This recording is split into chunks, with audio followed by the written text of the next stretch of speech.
देश जिन लोगों के कंधों पर चलता है वो पर्दे के पीछे ही काम करते हैं, लेकिन हमें ऐसे लोगों का सम्मान करना चाहिए और उन लोगों को सम्मान देना चाहिए।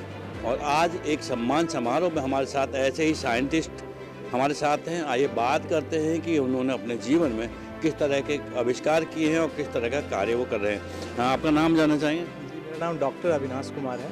मैं national centre for polar and ocean research Goa में मिनिस्ट्री ऑफ आर्ट साइंसेस के अंदर की स्वायत्त इंस्टीट्यूशन है, मैं उसमें एक वैज्ञानिक के रूप में कार्य करता हूँ। और हमारा जो कार्य है वो बहुत ही इम्पॉर्टेंट वर्क में गिना जाता है, जो हमारे जीवन में उसका बहुत ही बड़ा योगदान होता है। जैसे जलवायु परिवर्तन आप बोलते हैं, कैसे मानसून का कैसे चेंजेस होती है। तो बेसिकली जो हमारा जो ऑर्गेनाइजेशन है, इंस्टीट्यूशन है, जो पृथ्वी विज्ञान मंत्रालय के अंतर्गत आता है, उसमें हम लोग दोनों ध्रुवों के बारे में बेसिकली हम लोग उसका स्टडी करते हैं, चाहे वो अंटार्कटिका हो और आर्कटिक हो। तो जैसा आप जानते हैं कि आए समय में सडन आपका जो ग्लोबल वार्मिंग के कारण, जो आप सुन रहे हैं ग्लोबल वार्मिंग हो रही है, उसके कारण हमारा जो आज के दिन में कभी ठंड होती है तो काफ़ी ठंड हो जाती है, कभी वर्षा होती है तो कभी ज़्यादा वर्षा होती है, गर्मी होती है तो काफ़ी गर्मी हो जाती है। ये सब जो इम्बैलेंस जो डेवलप हुआ, या तो ह्यूमन रिलेटेड हुआ, हमने अपने दिनमर्रा को आराम बनाने के लिए हमने बहुत सारे चीज़ों को अपनाए, उसके कारण जो पॉल्यूशन डेवलप हुआ, उस पॉल्यूशन का जो प्रभाव है कैसे हमारे जनजीवन पे पड़ रहा है, कैसे हमारी जनजातियाँ विलुप्त होते जा रही है, ये सब कार्यों पे। और हम जानते हैं कि जो दोनों ध्रुव होते हैं वो हमारे पृथ्वी के लिए, अर्थ के लिए एक ट्रांसफार्मर की तरह काम करता है। अगर जो हम इसमें अगर कुछ छेड़छाड़ करें, हम इसके साथ कुछ छेड़छाड़ करें तो उसका प्रभाव हम लोग को ही झेलना पड़ेगा। इसलिए आए दिन आप देखते हैं समुद्र स्तर में काफ़ी वृद्धि हो रही है। क्यों हो रही है? क्योंकि हमारा तापमान बढ़ रहा है, ओशन का जो होता है हीट वो एब्जॉर्ब कर लेता है और उसके बाद उसकी बढ़ जाती है। हमारे जो जितने भी ध्रुवों पे बर्फ़ हुए, हमारे जो हिमालयन रीजन में जो बर्फ़ हुए, उस ग्लेशियर्स हुए, सब पिघल रहे हैं। उसके पिघलने के कारण हमारा जो बैलेंस बिगड़ जाता है। इसी कारण इसी क्षेत्रों में लेकर हमारा जो संस्थान है वो बहुत ही कार्यरत रूप से कार्य कर रहा है। और देश इंडिया के जितने भी ऑर्गेनाइजेशन हो, चाहे इसरो हो, चाहे जियोलॉजिकल सर्वे ऑफ इंडिया हो, सर्वे ऑफ इंडिया हो, या आपके IITs हों, सारे ऑर्गेनाइजेशन के सारे जो वरिष्ठ सीनियर साइंटिस्ट, उन लोगों को सबको हम लोग एक ओपन प्रपोजल होता है, उसके तहत वो लोग आते हैं और अपना कार्य के लिए वो चाहे उत्तरी ध्रुव या दक्षिणी ध्रुव पे अपना कार्य करते हैं।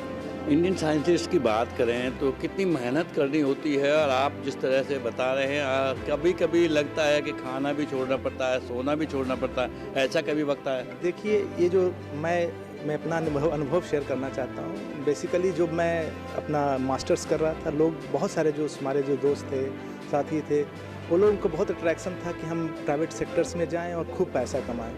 लेकिन जो रिसर्च का जो क्षेत्र है थोड़ा सा स्टार्टिंग में बोरिंग होता है, आपको बहुत ही मेहनत करना पड़ता है। आप अगर जो ऐसा नहीं कि आप 4 घंटा ड्यूटी देख रहे हैं, हम लोग के लिए वॉच की कोई महत्व नहीं होती है। आपका काम अपना काम होता है। और बहुत अच्छी बात होता है रिसर्च में, आपकी हर सुबह आपके लिए नई होती है। आप कभी भी रिपीट नहीं करते हैं, इसलिए आप मन कभी नहीं उबेगा। और दूसरी चीज़ होती है, क्योंकि रिसर्च जो है आपको आपके अंदर से आना चाहिए कि मैं कितना बैठ सकता हूँ। इसमें बहुत तेज़ होने की ज़रूरत नहीं है, आप में कितनी परिश्रम की क्षमता है। तो रिसर्च बहुत ही इंपॉर्टेंट है और चैलेंजिंग तो है ही। आप पता चला आप 6 महीना साल भर काम किए, अल्टीमेटली आपका रिजल्ट कुछ नहीं आया। तो आपको जिस तरह से जो हम लोग पहेलियाँ बुझाते हैं कि जब आप चढ़ो, दीवार पे चढ़ो, गिर जाओ, फिर गिरते हैं, फिर चढ़ते हैं, फिर गिरते हैं, फिर चढ़ते हैं। रिसर्च उसी तरह है। अगर जिसने उसको पार कर लिया, समझिए कि वो एक मुकाम तक पहुंचता है कि हम अपने देश को, अपने राष्ट्र को और पूरे विश्व स्तर पे हम उसको दे सकते हैं। क्योंकि हर चीज़, हर लोग इसी तरह से रिसर्च आज के दिन में, जैसे हमारे सनातन धर्म में पुराने कालों में जैसे बोलते थे ऋषि मुनि थे, वो भी एक अलग साइंटिस्ट थे, वो लोग ही साइंटिस्ट, उनका जो रिसर्च था। आज के डेट में मॉडर्न साइंस में अगर हम उसको बोलें तो उसी को हम साइंटिस्ट बोलते हैं। जो वैज्ञानिक हैं वो एक ऋषि मुनि की तरह, उनका तप है, उनको हम लोग को तप करना है। तभी आप एक अच्छा साइंटिस्ट बन सकते हैं, जब आप में काम करने की क्षमता हो, आपको समझने की क्षमता हो और उसको बहुत कुल्ली पेशेंसली काम करने की क्षमता हो। तभी एक अच्छे रिसर्च में एक अच्छे रिसर्चर हो सकते हैं। चैलेंजिंग तो है, आपको चैलेंज तो स्वीकार करना पड़ेगा, तभी आप जीवन में आगे बढ़ सकते हैं। बात करें आपने अपने क्षेत्र में जो है कि कुछ ऐसे खास रिसर्च किए हैं, उनको हम साझा करना चाहिए। जी, हमारे मैं अभी रिसेंटली जो मैं अपना PhD किया था, उसमें मैंने किया था कोस्टल जियोमॉर्फोलॉजिकल चेंजेस, जिसमें मैंने बताया था कि कर्नाटका कोस्ट, मेरा रिसर्च कर्नाटका कोस्ट पे था, कि वो आए दिन लास्ट 40-50 सालों में किस तरह से लोग ने अपना घर बनाया और एक बारिश आती है, थोड़ी सी सी लेवल बढ़ती है और उसके सारे घर वहाँ से उड़ जाते हैं, सब पानी में बह जाता है। तो उसको कैसे हम प्रोटेक्ट करें, कैसे उसको रोकें, तो उसके लिए हमने बहुत सारे अपने शोध किए, उसमें हमने अपने टेक्निक्स बताए। वो टेक्निक्स अभी पब्लिश है और गवर्नमेंट उसको भी रेफ़र करती है कि कैसे उसको प्रोटेक्ट किया जाए। और अगर जो अभी की आए हुई बात करें, हम प्रेजेंट काल में हम जो काम कर रहे हैं, हम काम कर रहे हैं ग्लोबल वार्मिंग और CIS के चेंजेस के कारण। तो हमारी एक रिसेंट में हम लोग ने अभी हमारे वर्क को पब्लिश हुआ है इंटरनेशनल जर्नल में, जिसको विश्व के सारे जर्नलिस्ट ने उसको कैचअप किया है, उसको किया है। और उन लोगों ने हमने जिस रिसर्च में किया है कि क्यों हो रहा है, जैसे आप बोलते हैं, सुनते आए होंगे उत्तरी ध्रुव में आर्कटिक में जो बर्फ़ होती है, समुद्री बर्फ़ होती है, CIS जो होती है, वो निरंतर वो घटती जा रही है। उसके प्रभाव क्या होंगे, उसके प्रभाव हमारे जलवायु पे क्या पड़ रहे हैं। अगर तो आप सोचते होंगे कि मैं यहाँ तो इंडिया में हूँ और वो मेल्टिंग हो रही है नॉर्थ पोल या साउथ पोल में हो रही है, तो उसका प्रभाव हम पे नहीं पड़ेगा। नहीं, ये हमारा सोचना गलत है। उसके जो प्रभाव, अगर मेल्टिंग होती है तो हमारा मानसून सिस्टम यहाँ पर गड़बड़ हो जाता है। मानसून गड़बड़ होगी तो हमारी कृषि कमज़ोर हो जाएगी, कृषि कमज़ोर होगी तो हमारा जो राजस्व होगा वो कमज़ोर हो जाएगा, हमारे में भूखमरी की मौतें आएगी। फिर बहुत सारे जो अन्य शरीर जैसे साइक्लोन आ गया, बाढ़ आ गए, ये सब की समस्याएं बढ़ती है। तो जो हमारा रिसर्च है वो एक बताता है, एक इंडिकेशन देता है कि ये क्यों हो रहा है, ये परिवर्तन का कारण क्या है। तो हम लोगों ने अपने शोध में बताया कि कैसे टेम्परेचर बढ़ रहा है, चाहे ग्लोबल टेम्परेचर हो चाहे ओशन टेम्परेचर हो, और इसके क्या क्या जो घटक हैं जो इसको कार्य कर रहे हैं, उस पर हम लोगों का कार्य चल रहा है। और इसको हम पूरे विश्व ने इसको स्वीकारा है और अभी आए दिन इसको, इससे हमारा अभी रिसेंट हम लोग का काम कर रहे हैं कि अगर जो वहाँ बर्फ़ पिघलता है तो भारत में वर्षा पे क्या प्रभाव पड़ती है। वो हमारा अभी आने वाले समय में हमारा रिसर्च आने वाला है, जो एक नया रिसर्च होगा पूरे विश्व के लिए। और एक वो जो मैसेज जाएगा उससे शायद हम लोगों को बहुत कुछ सीखने को मिलेगा। हमारा जो मॉडलिंग सिस्टम है, जो हमारा जो प्रेडिक्शन सिस्टम जो IMD के थ्रू मिलता है, वो सब में बहुत और सुधार आएंगे।